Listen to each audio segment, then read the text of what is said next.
The sterile white walls of the Galactic Military Tribunal chamber hummed with the soft blue glow of classified holographic displays. 3 judges sat behind their crescent-shaped bench, their alien features twisted in expressions of complete bewilderment. Judge Clarn's compound eyes flickered rapidly as he processed data streams, his insectoid mandibles clicking in nervous confusion. Judge This floated in her specialized aquatic tank, her translucent fins trembling with barely contained emotion. Judge Mordan's reptilian scales had shifted to a deep crimson, indicating his growing frustration. This cannot be accurate, Clarn buzzed, his voice carrying the mechanical precision of his species. The probability calculations are impossible. A single human frigate destroying an entire Zephyrian battle fleet? The Zephyrians have not lost a naval engagement in over 2,000 years. This's melodic voice rippled through her tank speakers, heavy with disbelief. The evidence is undeniable, Clarn. 17 Zephyrian dreadnoughts, reduced to scrap metal in under 30 minutes. By one ship. One human ship with a crew of 12 savages, Mordan hissed, his forked tongue flicking out in disgust. These humans fight without honor, without code, without any semblance of civilized warfare. Look at this next file, Farmers. Farmers defeated an entire Zephyrian ground division using kitchen implements. The massive security doors to the chambers suddenly whooshed open with a mechanical sigh. All 3 judges froze. This was the highest security clearance meeting in galactic history. No one, absolutely no one, was authorized to enter without. A young human male strolled in, hands casually shoved in his pockets, whistling what sounded like an ancient Earth tune. He couldn't have been more than 19 standard years old, wearing a simple cadet uniform that looked like it had been slept in. His brown hair was slightly disheveled, and he had the kind of easy smile that suggested he found the entire universe mildly amusing. Marcus Webb glanced up at the holographic displays showing burning Zephyrian ships and scattered alien casualties. He tilted his head, studying the evidence for exactly 3 seconds, then shrugged with the nonchalance of someone commenting on the weather. "Oh yeah," he said, scratching behind his ear. "That one was my fault." The silence that followed could have powered a small space station.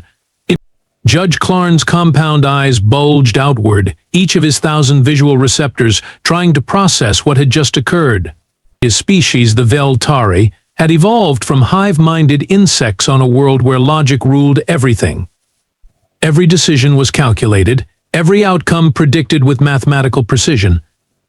The concept of a 19-year-old human casually admitting to what appeared to be the greatest military upset in galactic history made his exoskeleton itch. Young human, Clarn buzzed, his mandibles chattering with nervous energy. "You do realize you have just confessed to," he gestured helplessly at the holographic carnage floating above them. "War crimes?" Judge This is finished, her melodic voice now carrying the weight of deep ocean currents. Her aquatic species, the Aquilani, had built their entire civilization around concepts of honor, duty, and noble sacrifice. Wars were fought with dignity, following ancient codes that ensured even enemies were treated with respect. The images before her showed Zephyrian warriors fleeing in terror from, was that really a human grandmother wielding a rolling pin? This is an abomination, a mockery of everything warfare should represent.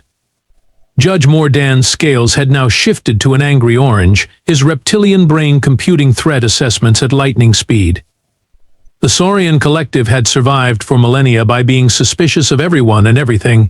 "Primitive species," he hissed, his voice dripping with contempt. "Barely 500 years since they invented space flight, and already they are butchering their betters. Mark my words, colleagues, these humans are a plague that will consume the galaxy if left unchecked." Marcus Webb, completely unfazed by being called a war criminal, a savage, and a galactic plague in the span of 30 seconds, plopped down in the witness chair without being invited. He swung his legs like a child at a dinner table, his expression suggesting he found the entire situation delightfully entertaining. "Look, I get why you are all worked up," Marcus said, pulling out what appeared to be a candy bar from his pocket. "The Zephyrians were supposed to be unbeatable, right? 2,000 years of military dominance. never lost a single conflict, pride of the galaxy, blah blah blah. He unwrapped the candy with deliberate slowness. But here is the thing you might not understand about humans. The three judges leaned forward despite themselves, their alien instincts screaming that this young creature was far more dangerous than he appeared. We do not really care about your rules. The temperature in the chamber seemed to drop several degrees. Judge Clarn's mechanical fingers tapped against his datapad, bringing up the first holographic file. The display showed a massive Zephyrian armada, 17 dreadnoughts arranged in perfect battle formation, their crimson hulls gleaming with the pride of 2 millennia of undefeated warfare. Then, like watching a nightmare in slow motion, the recording showed a single human frigate, barely the size of a Zephyrian shuttle, somehow reducing the entire fleet to floating debris. "Explain this," Clarn demanded, his voice crackling with electronic distortion. "Your vessel. He squinted at the data. The oops, my bad? What kind of military designation is that?" Marcus took a bite of his candy bar, chewing thoughtfully. "Oh, that. Yeah, classic misdirection, really. We broadcast a distress signal, started flying away from them really fast. It looked like we were retreating in absolute terror." He grinned, crumbs falling from his mouth. Zephyrians, bless their honorable hearts, could not resist chasing what they thought was a cowardly enemy. So they broke formation, spread out their ships, and followed us right into the asteroid field we had, well, let us call it prepared beforehand. Judge, this is nearly choked on her breathing apparatus. You booby-trapped an asteroid field?" "Booby-trapped is such an ugly term," Marcus said, waving his hand dismissively. "We prefer creatively rearranged. A few fusion charges here, some gravitational manipulators there, and suddenly asteroids start playing bumper cars with Zephyrian dreadnoughts. Physics is hilarious when you think about it." Judge Mordan's claws scraped against his bench. "You deliberately made them think you were cowards, then led them into a trap. This is effective?" Marcus suggested helpfully. The second file flickered to life, showing Zephyrian ground forces in their imposing battle armor, weapons that could level city blocks, military discipline that had conquered worlds.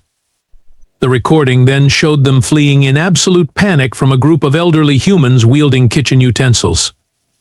One particularly memorable scene featured a silver-haired woman chasing a 7-foot-tall Zephyrian warrior while screaming something about proper table manners. Marcus burst out laughing, slapping his knee. "Oh man, that was my grandmother's idea, actually," Grandma Betty said, and I quote, "Honey, I bet these fancy aliens never faced an angry human with a rolling pin before." Turns out she was absolutely right. He wiped a tear from his eye. See, Zephyrians have this whole honor code thing about not harming civilians, right? But they never specified what happens when civilians start harming them. Complete system crash. Their programming just could not handle getting their butts kicked by someone's grandmother. Judge this was making small whimpering sounds. But the dignity of warfare, the noble art of combat. "Yeah, we skipped that class," Marcus said cheerfully. The third file was perhaps the most impossible of all. It showed Admiral Vex Cole's personal flagship, the pride of the Zephyrian Navy, somehow captured by a single human in what appeared to be an escape pod. The timestamp indicated the entire operation took less than an hour. Marcus's grin widened to almost concerning proportions. "Oh, that was fun. I told them I was a lost tourist who needed directions to the nearest space McDonald's." Poor Admiral Vex Cole was so confused by the concept of a space McDonald's that he actually let me dock with his flagship to explain human commerce systems. He made air quotes with his fingers. 20 minutes later, I am sitting in his command chair and he is locked in his own brig, still asking what a Big Mac is. The three judges stared at him in growing horror. You turned galactic warfare into a joke," Clarn whispered. Marcus nodded enthusiastically. Finally, someone gets it. Marcus leaned back in his chair, his casual demeanor suddenly taking on a different quality. The innocent smile remained, but something sharper flickered behind his eyes. "You know what the funny thing is? he said, tossing his candy wrapper into a perfect arc that landed in Judge Clarn's water recycling unit. You all think we stumbled into victory by accident. Judge Mordan's scales shifted to a suspicious purple. Are you suggesting otherwise? Oh, I am not suggesting anything, Marcus replied, pulling out a small device that projected a three-dimensional map of the galaxy. I am telling you flat out that every single accident, every lucky break, every moment where we appeared to be bumbling idiots who somehow won anyway was planned down to the microsecond. The holographic map zoomed in on Zephyrian space, showing detailed tactical analyses, psychological profiles, and what appeared to be extensive cultural studies. Judge This's fins trembled as she realized the scope of what she was seeing. We spent 3 years studying your precious Zephyrians, Marcus continued, his voice taking on a lecturing tone that would have made a university professor proud. Every battle they fought, every victory they claimed, every honor code they followed. We cataloged their behavioral patterns, their tactical preferences, their psychological triggers. Turns out, when you have been winning for 2,000 years, you become incredibly, beautifully predictable. Judge Clarn's mandibles clicked rapidly. You deliberately appeared incompetent? Bingo. Marcus snapped his fingers. See, here is the thing about humans that apparently no one in this galaxy understands. We are really, really good at acting. We can pretend to be scared, confused, weak, or stupid, and make it so convincing that even we start to believe it sometimes. He gestured to the battle recordings. Every retreat was choreographed. Every moment of apparent panic was performed by people who could have been professional actors. The map shifted, showing communication intercepts between human vessels during the conflicts. Instead of military jargon, the transcripts were filled with jokes, casual conversations, and what appeared to be discussions about dinner plans. Your intercepted communications, Judge This said weakly. They were talking about sandwiches during battle. Ham and cheese, specifically, Marcus nodded. Johnson really wanted ham and cheese. But here is the kicker: we knew you were listening. Every casual conversation was designed to make you think we were not taking the war seriously. Meanwhile,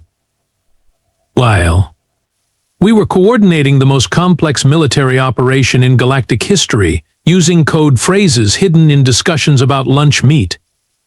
Judge Mordan's claws dug into his bench. This is monstrous. Warfare has rules, protocols, honorable traditions. Marcus laughed, the sound echoing off the chamber walls. That is exactly the problem. You guys fight like you are playing chess. Every move calculated, every strategy following established patterns, every decision based on logic and honor codes that have not changed in millennia.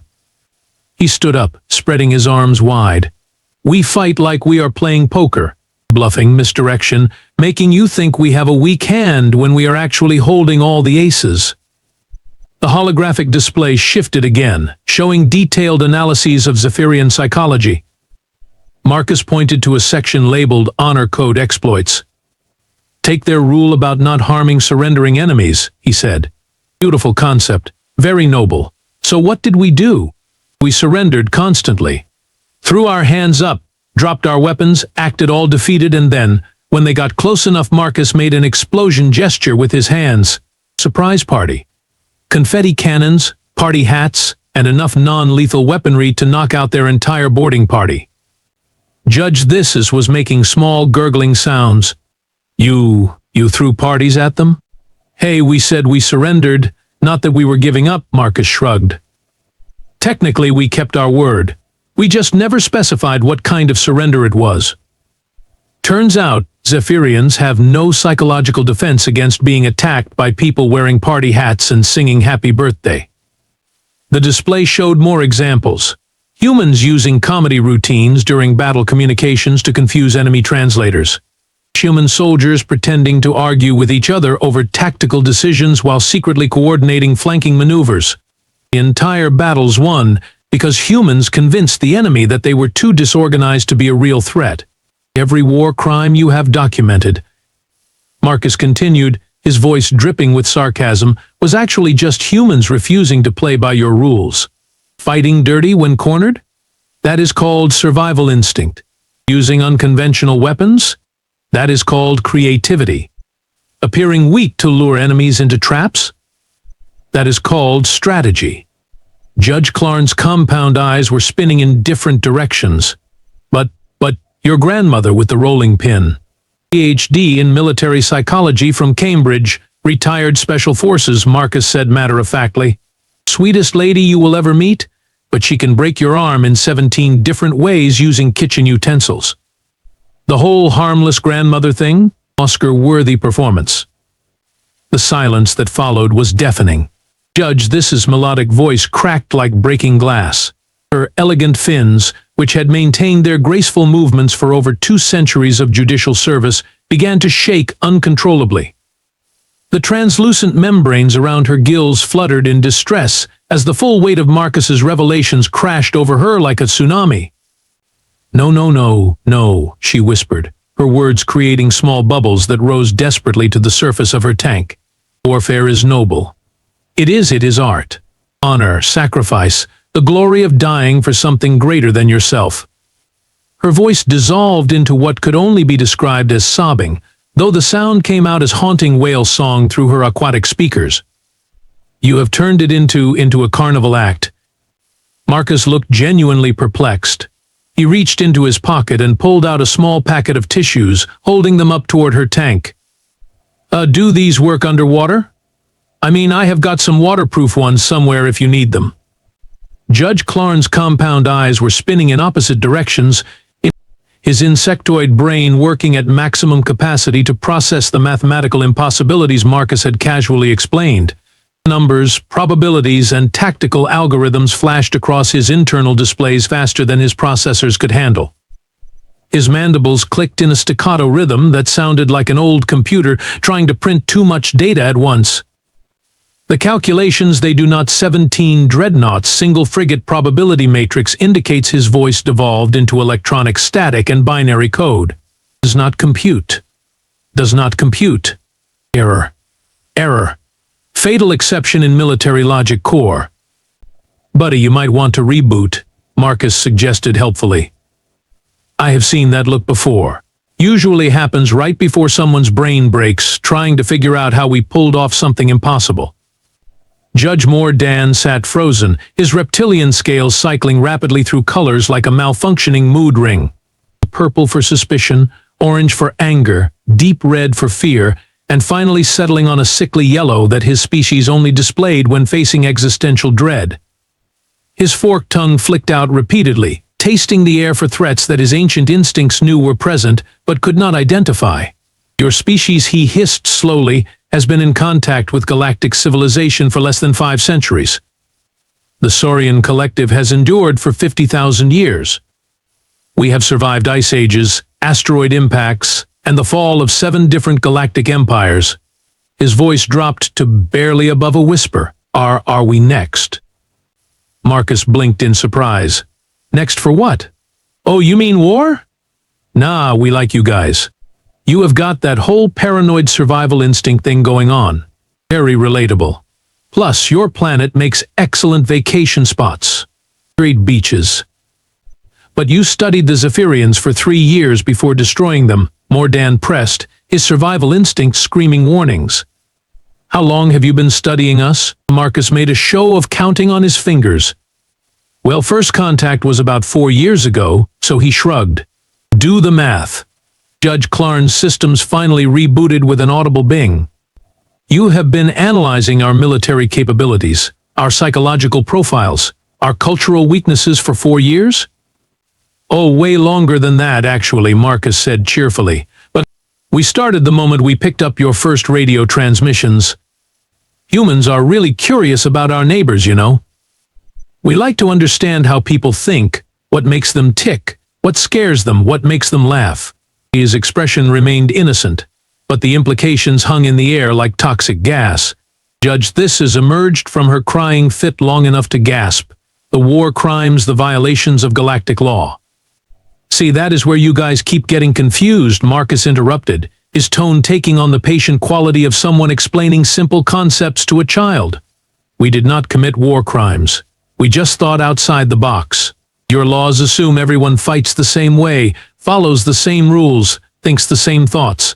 He gestured broadly. We do not. He stood up and began pacing, his casual demeanor somehow making his words more terrifying. And here is the really funny part, everything you saw? The grandmother with the rolling pin, the party hat attacks, the sandwich-based military communications.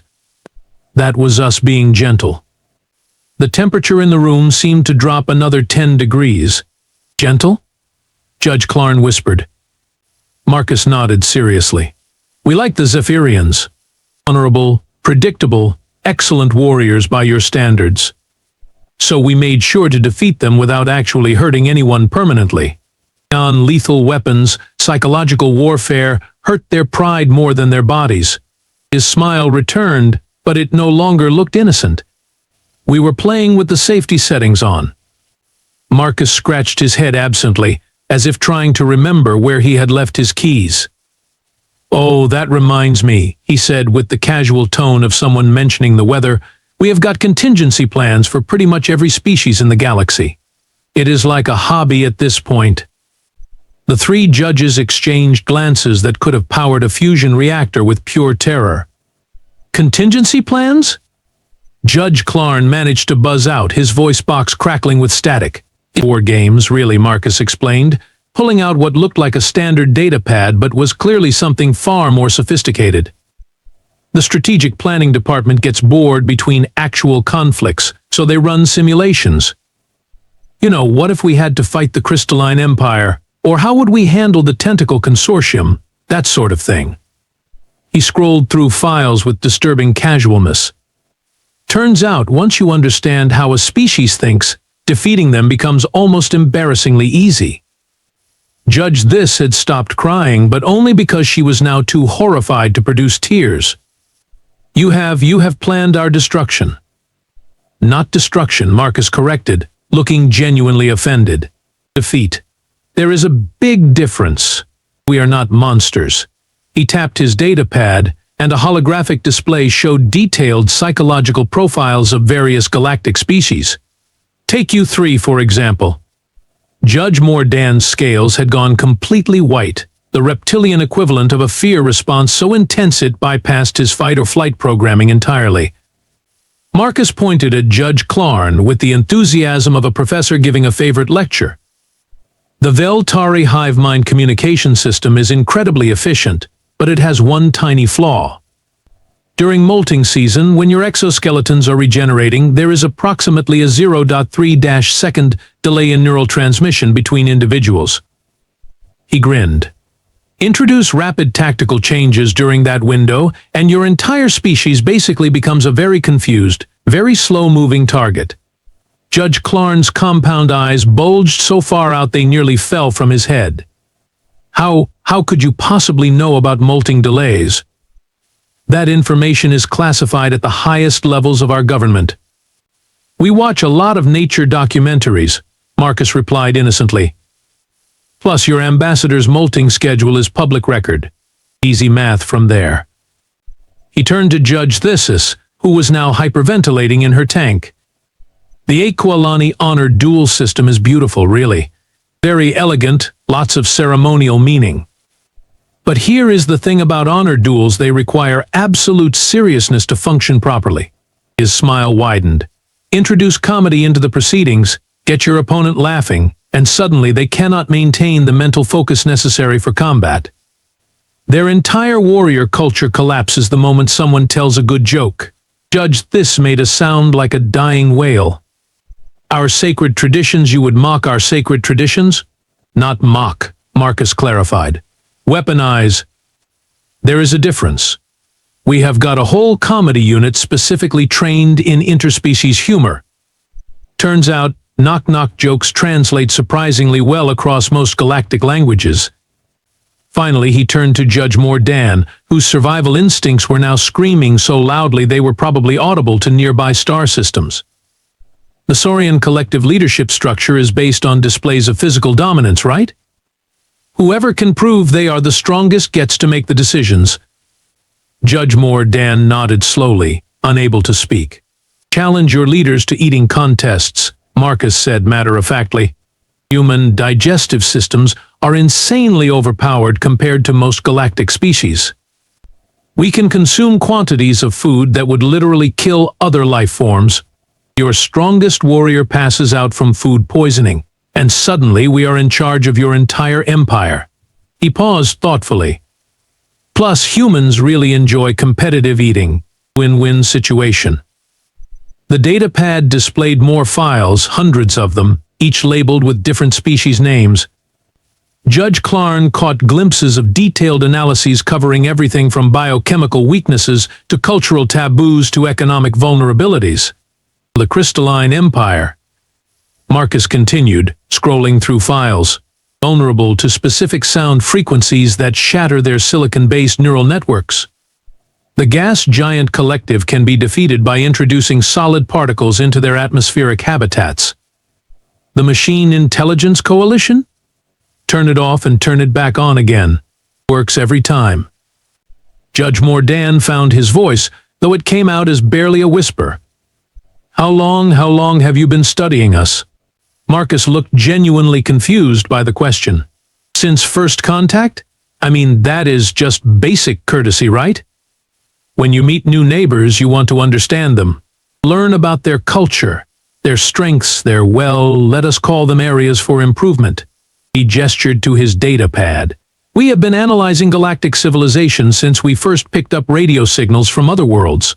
About 200 years of detailed observation and analysis. The three judges sat in stunned silence, the full scope of human preparation finally becoming clear. You have been watching us, Judge This whispered, for 2 centuries.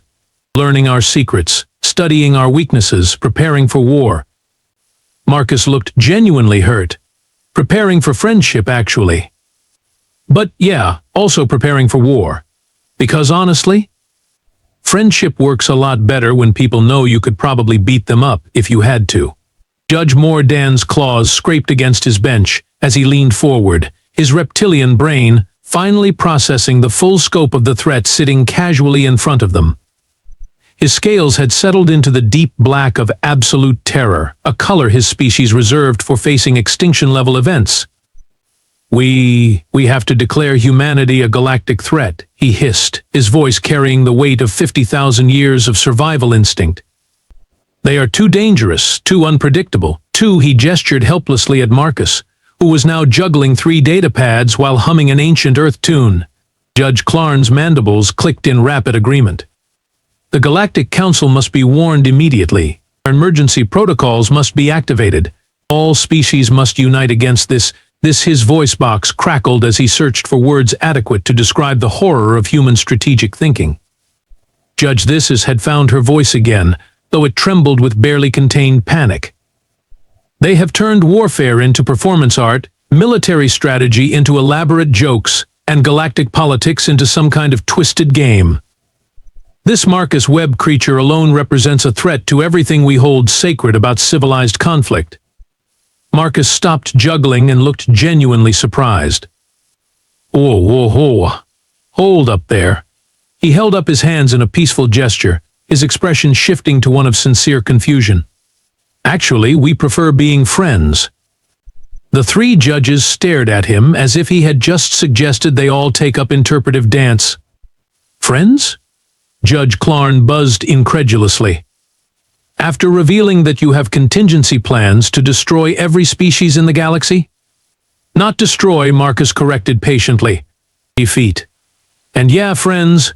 See, here is the thing you guys are missing. He stood up and began pacing again, his movements casual but somehow commanding the attention of everyone in the room. This entire meeting? This whole terrifying revelation about human capabilities presentation? This was the plan. The judges exchanged glances that could have communicated entire novels of confusion. Marcus gestured broadly at the holographic displays still floating around them. Think about it. 3 hours ago you saw humans as bumbling newcomers who got lucky against the Zephyrians. Now you see us as a strategic threat capable of defeating any species in the galaxy. His grin returned, but this time it carried a different quality. Which perspective makes you more likely to take us seriously at the negotiating table? Judge This's fins stopped trembling, as understanding began to dawn. You wanted us to be afraid of you? Fear is such an ugly word, Marcus replied. I prefer respectful awareness of capabilities.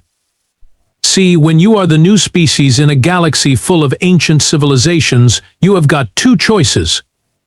You can spend centuries slowly earning respect through traditional diplomatic channels, or, he spread his arms wide, you can demonstrate that underestimating you would be a really, really bad idea.